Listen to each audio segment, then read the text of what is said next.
कल हमने reserve bank का संगठन पढ़ा था। आज हम करेंगे रिजर्व बैंक के कार्य।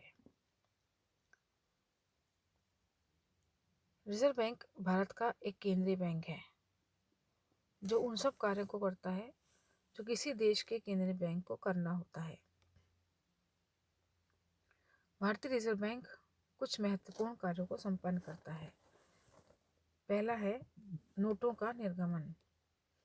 रिजर्व बैंक को भारत में नोट निर्गमन का एक अधिकार प्राप्त है। इस कार्य को बैंक का नोट निर्गमन विभाग करता है।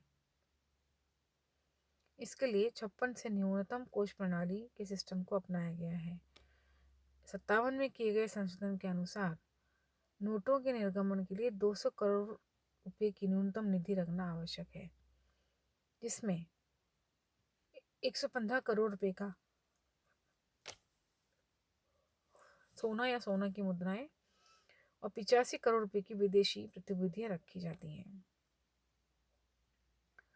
संशोधित संविधान अधिनियम में प्रावधान किया गया है कि रिजर्व बैंक आवश्यकता पड़ने पर भारत सरकार की पूर्व अनुमति से विदेशी प्रतिभूतियों के आरक्षण को समाप्त कर सकता है।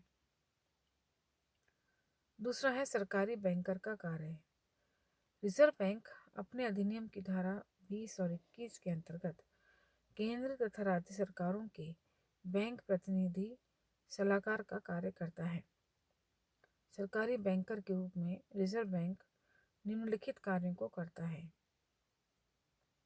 पहला, सरकारी धन प्राप्त करना और उसका भुगतान करना। ये केंद्र और राज्य सरकार की सभी प्राप्तियों को स्वीकार करता है और सरकार की ओर से उनका भुगतान भी करता है।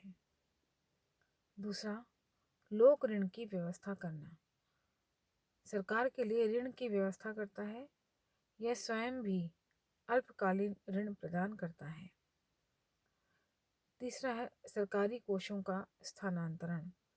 यह सरकारी कोषों को एक स्थान से दूसरे स्थान पर भेजने का कार्य भी संपन्न करता है। यह भारत सरकार के प्रतिनिधि के रूप में भी कार्य करता है। यह अंतर्राष्ट्रीय मुद्रा कोष और विश्व बैंक आदि अंतर्राष्ट्रीय मौद्रिक सेवाओं में भारत सरकार के प्रतिनिधि के रूप में कार्य करता है। यह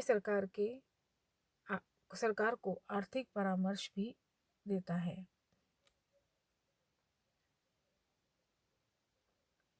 यह बैंकों के बैंक के रूप में कार्य करता है।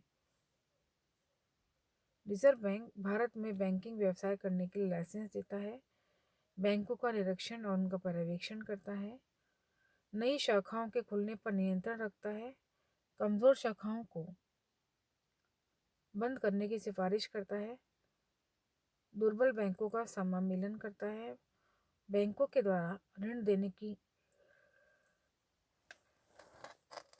नीति को नियंत्रित करता है, निर्धारित नियमों और शर्तों की जांच भी करता है। इसके अतिरिक्त विदेशी विनिमय पर भी ये नियंत्रण रखता है। विदेशी मुद्राओं का समस्त राष्ट्रीय कोष रिजर्व बैंक के अधिकार में ही रहता है। इनमें से कोई भी भुगतान उसकी स्वीकृति के बिना नहीं किया जा सकता। रिजर्व बैंक बैंकों का बैंक और अंतिम ऋणदाता होने के कारण बैंकों के पारस्परिक भुगतानों के निपटान के लिए उसके समाशोधन गृह का भी कार्य करता है। यह केंद्रीय बैंक के रूप में रिजर्व बैंक का प्रमुख कार्य साख नियंत्रण है। यहाँ साख नियंत्रण से आशय देश के व्यापारिक बैंकों और संस्थाओं के द्वारा दिए जाने वाले ऋणों पर नियंत्रण करना होता है। इसके अतिरिक्त वह आंकड़ों का संगठन और प्रकाशन भी करता है। रिजर्व बैंक की मुद्रा बाजार के संबंध में ये सूचना भी प्रदान करता है। वित्त, बैंकिंग आदि के संबंध में रिपोर्ट प्रकाशित करता है। इस बैंक के मुख्य प्रकाशन में रिजर्व बैंक ऑफ इंडिया का बुलेटिन नामक पत्रिका भी चलाई जाती है। कुछ ऐसे कार्य हैं जो रिजर्व बैंक नहीं करता या उसके ये कुछ प्रतिबंधित कार्य कहे जा सकते हैं, जैसे जमाओं पर ब्याज और भुगतान नहीं देना, अचल संपत्ति की खरीद और अचल संपत्ति की जमानत के ऋण पर रोक लगाना, अंशों के क्रम व अंशों की जमानत के ऋण पर रोक लगाना, बिना जमानत ऋणों पर रोक लगाना, व्यापार और उद्योग में प्रत्यक्ष भाग लेने पर रोक लगाता।